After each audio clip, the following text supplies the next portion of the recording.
Welcome to IdeaGen TV. Today we are ecstatic to have with us Ashley Haynes-Gaspar, COO, US Business Applications from Microsoft. Ashley, welcome. Thanks so much, George. It's so great to be with you here today.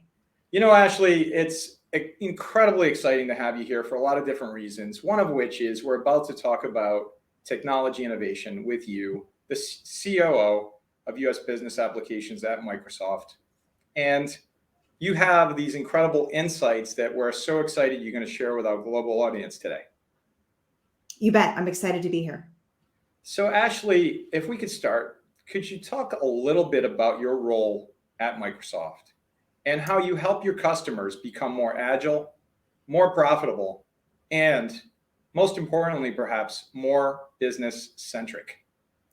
Absolutely. I'll tell you, I have the distinct privilege to help our customers really transform their organizations in the world. And it's an honor to get to do that work. And I approach the work with a deep sense of empathy because prior to joining Microsoft, I was in a different company as a CMO, as a sales leader, and as a CEO of two service and operations organizations. And to really help them drive incremental revenue and margin expansion, we had to do that through this really powerful intersection of people, strategy, and technology. And I'll tell you, my background prior to Microsoft really helps because not too long ago, I was in these leadership positions where I was accountable for unlocking innovation and growth through the intersection of those things. Incredible. And so based on that incredible experience, your background, you also talk a lot about culture. And so why do you believe that culture is such an incredibly important component to fostering what we like to talk about a lot, which is innovation? Yeah, I think culture is the thing, like shouty caps, the. It's either where growth and innovation thrives or it's where it dies. And I think people are at the heart of culture. And our job as leaders is to really create environments where people are unlocked and they're unleashed, and to create places where people have the psychological safety to be seen, to ideate, to take risks, and to bring their most authentic expression and version of themselves. I think if people are using their energy to armor up or are playing small because they're afraid of the repercussions of playing big, we all lose. So one of the things that we talk a lot about as we're talking about innovation is just leadership. And that leadership is not a noun, it's a verb. And it happens at every level of the organization. And the base expectation is that you leave it better than you found it. And I think that requires a certain level of innovation. And that certainly requires a culture that fosters it. And I think when organizations are grounded in courageous leadership, when they're grounded in vulnerability and authenticity, it creates this virtuous cycle of unlocking. Because when you unlock people, you unlock culture. And when you unlock culture, you unlock innovation. And when you unlock innovation, you unlock growth. And when you unlock growth, you unlock results. And this process of unlocking underlies how we work together and powers the innovation that we deliver together with and for our customers. Okay, I'm signed up. I love it. I've look, we've interviewed thousands of leaders on IdeaGen TV, and I've never quite heard it described the way you just so succinctly described it. And also, I'd like to note that your passion about this, about culture, and your authenticity is remarkable. And so, as we look at the next level, so why do you believe that effective leadership combined with innovation are so absolutely crucial now more than ever for an organization to thrive? Yeah, these past 2 years have been a thing. I don't think anyone suspected the range and magnitude of change that we've seen. We've seen incredible disruptions, seemingly one black swan event after another, from the pandemic to fires to floods to social unrest. I think about the effects of climate change and global shifts in trade. From a technology and a transformation perspective, folks are calling it really the Great Acceleration. And it's a decade of innovation that frankly has happened over the past, 2 to 2.5 years. And what I know leading a growth business at Microsoft is that innovation really requires brave new thinking. It requires new ways of leading and new ways of working, both culturally and technologically. And one of the things that, I think I often think about is there are really four types of innovation. There's operational innovation, which is all about operational excellence and efficiency. You've got product innovation, which I think is pretty straightforward. You've got strategic innovation, which is about bold new business models. And most importantly, you have management or cultural innovation. And I think that it's this last piece that leaders don't focus enough on, and think about what school and work has looked like during the pandemic. It required some operational innovation on how we found efficiency. We saw businesses and school districts learn their way forward through this. It brought products like Teams, which is a Microsoft offering, to the forefront to really drive collaboration in a seamless way. It also required an entirely new level of intentionality and our approach to personal connection, to how we build teams, how we build culture, and how we build community. So it required management innovation because the old ways of connecting were no longer available to us. And that's just one example. In this environment of one black swan event after another, one thing is certain: I think change is constant. And I think that speed and adaptability are existential priorities for a more prosperous and a more sustainable and a more fit for the future business. And I could not agree with you more. Speed and adaptability are truly more important than ever. You need to be prepared for the unknown. Gosh, Ashley, a few years ago, we were looking at the runway to 2030. Yeah. We were looking at, in 2015, all 193 member states of the United Nations came together and agreed to something. Now, in context, agreement with all 193 member states of the UN is a very, very difficult thing, and it might have been the only time it's ever happened. Yeah. I hope it's not the last time it's going to happen. But they agreed to these 17 global goals of the United Nations. And these goals are really focused on creating awareness and contributing to the ultimate achievement of things like eradicating poverty, global partnerships, empowering women and girls, of which we have an annual summit, as you know, at the United Nations, and so many other incredibly important issues that these countries, the member states, came together and said, yes, we agree to these 17 global goals. And by the way, as you know, Microsoft is leading on all of these goals. So that's incredible. As a successful leader, which you are, and you've demonstrated that here again today, what are your three key insights, Ashley, for achieving these global goals? That's a big, thick question. And I think for me, it comes down to a few things. I think the first is people and technology. And I think people and technology have to come together to drive the innovation needed to achieve all 17 of these goals. If you take poverty eradication as an example, at the macro level, technology increases access to education, which the UN has called the key to socioeconomic mobility. And at a micro level, we think hard about the tools behind that access and their design and how people use them. I think about my daughter as an example. I have a daughter who is dyslexic, and technology has helped level the playing field for her to be able to achieve more. And that is something that technology has the ability to do when we put people at the center of what we build and why we build it. I think the second is the operating system for any organization to really plug into the sustainable development goals is really at its core culture. We talked about this already today, but authenticity, clarity of mission, and empowering every employee to lead is crucial to tackling these big, meaty challenges like sustainable development. And I'll tell you, at Microsoft, we've made some ambitious sustainability commitments, including being carbon negative by 2030, matched by $1 billion climate innovation fund. We're also enabling opportunity for our customers in a nearly $1 trillion global renewable energy market. And the Microsoft Cloud for Sustainability really bridges our commitments with what our customers need to seize this opportunity. And it's already helping our customers record, report, and reduce their carbon emissions. And this is just the start, which really leads me to the third piece. We each have the responsibility and the power to help. As a leader, my peers across Microsoft have immediate impact on the goal of decent work and economic growth. It's in how we lead our organizations. It's in how we create economic mobility by technically upskilling and training people in the workforce today and for the next generation of technology workers as well.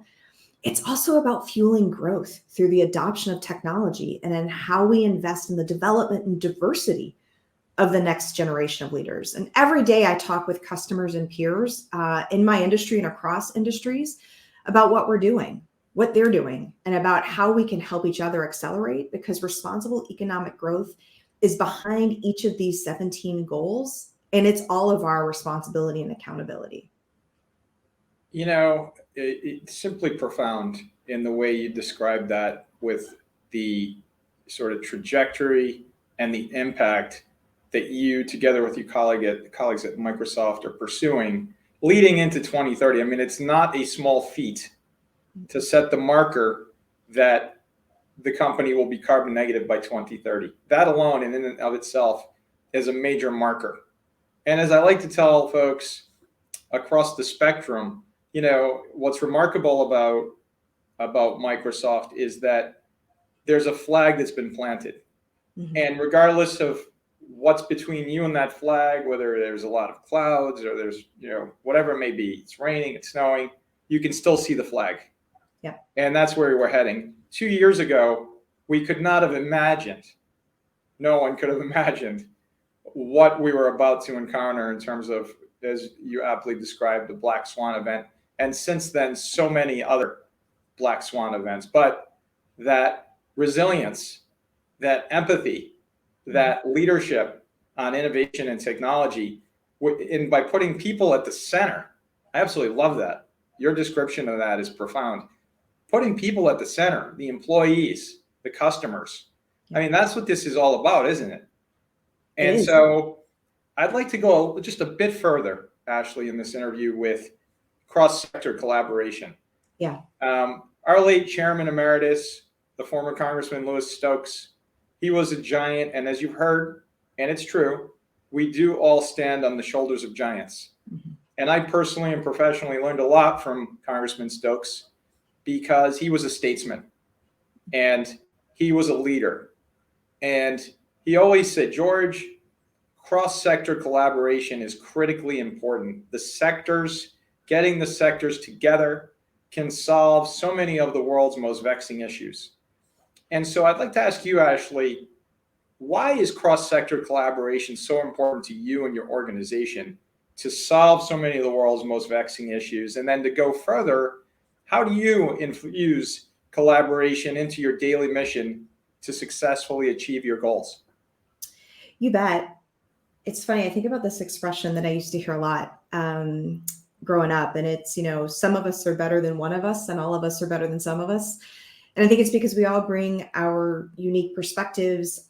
We all bring our unique experiences, and we all bring our unique skills to help solve these problems. And I think the disruptions of the last couple of years and the global goals we're tackling affect every industry and every organization. And these are hard problems. And I think we need people together at the table working to solve them. And I think consortiums like IdeaGen are absolutely critical to sharing challenges and solving problems that are affecting the world.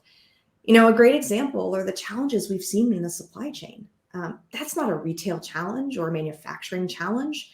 It's a challenge that impacts nearly every industry, every business, and every consumer around the world because of how integrated our supply chains are.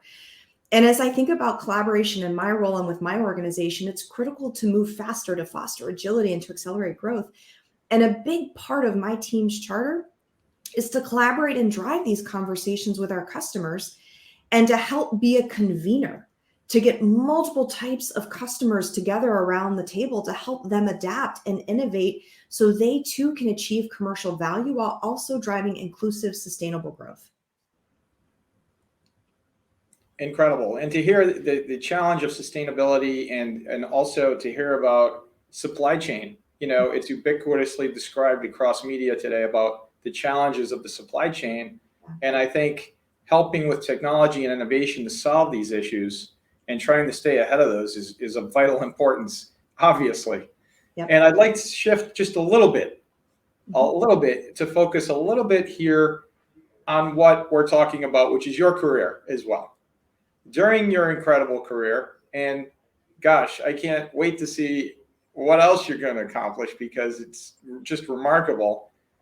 You've helped companies go from $1 million, multi-million-dollar revenue to billion-dollar revenue. Yeah. You've done this with all of the areas that you described today, with innovation, with putting people at the center, with really looking at that collective impact. Ashley, can you talk a little bit about the impactful strategies that helped you achieve this organizational success across the spectrum? We talked a lot about unlocking people and culture. I think that is at its core. We also talked about empathy. That's been a key strategy. And I would actually link to something that you talked a little bit about earlier, George, around experience. And I think it's been this notion of empathy and getting close and proximate to our customers' experience and to our employees' experience. And what's interesting is that the IDC is forecasting that experience is going to be the number one outcome that the C-suite will care about in a post-COVID world. And think about what COVID has exposed, right? From a business perspective. We saw marketing campaigns for products that the supply chain couldn't fill. That sales teams may not have been incentivized to sell. That service teams may not have had the capacity or ability to serve. And I think COVID really started to expose these seams, right? So that was kind of like the customer experience side of this. There was also the employee side of this. And if you think about the federation of systems and tools and what that's meant over the past few years, it made employees' lives harder. It made serving the customer more difficult, particularly those employees that were on the front line that were dealing with the consequences of this disconnection that was happening across the business enterprise. In this moment in time around the Great Resignation, employee experience absolutely matters. It's like, how do you take the Great Resignation and turn it into the Great Retention, right? How do you solve for these seams? And in this age of the customer, every business needs to focus on customer experience and employee experience to drive growth. I think they need to understand that every interaction from marketing to sales to delivery to service is part of a customer's experience. And true differentiation is no longer in just this seamless experience. That has become table stakes over the past few years. True differentiation is now all about personal experience. And personal experience is unlocked in two ways. The first is it's unlocked by connecting data across silos. It's unlocked by getting to deep and meaningful insights about the population of people that you serve. But it's also unlocked by using technology to connect teams across customer problems, creating an environment for collaboration and for learning and for well-being. Because when you unlock this, you unlock your people. And when you unlock your people, you unlock market share for today and for tomorrow. I'm not often at a loss for words, but I am at this moment because that was just poetic in every sense in terms of unlocking data across silos. If I could tell you how many times I've mentioned silos, we like to think we're a silo buster. Yeah. Because we convene across sectors and silos and we knock those silos down. And I think you added data to that component, data silos as well. And really the customer and the personal employee experience also being critical. And I can tell you personally with IdeaGen, we could not have made it through the past few years without Teams, for example, because it gave us that digital proximity that's so vital to get the job done, to have this communication element continue and thrive throughout what is one of the most difficult times, I would argue, in human history. So we'll say that. I want to personally thank you for the inspiration, the authenticity, the empathy, and just the enthusiasm that you've brought to changing the world, Ashley, because it's profound. And I'd like to ask you, what is your call to action today for our global audience? First, thank you for the kind words and for the opportunity to be here. And, if I were to ask folks to do one thing, I would encourage people to look at how they think about innovation. Historically, I think conventional wisdom would say we innovate to gain competitive advantage. Uh, I think today it is a much more pressing and urgent priority. Today, I don't think innovation is about competitive advantage. I really think it's about survival. So I urge everyone to consider where you can make the greatest impact today.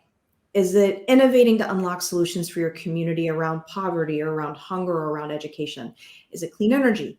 Is it sustainability goals? Is it driving equality and equity for every human by helping to create a more inclusive, productive workplace, people at the center? Like, we all have the ability to start somewhere. The key is to starting now. So I think that would be my call to action, George, would be just to think about how you personally as a leader think about innovation. How do your organizations think about it? And then how do you drive this notion of speed and inclusion to getting after some of these challenges? And whatever your goal is, now is the time. And I would just say, if you need help, whether it's to benchmark or you're looking to understand Microsoft's perspective, I'm here as a resource to help you along the way. Ashley Haynes-Gaspar, COO, U.S. Business Applications at Microsoft. A heartfelt note of thanks. Thank you for your leadership. You are indeed leadership defined. Thanks so much.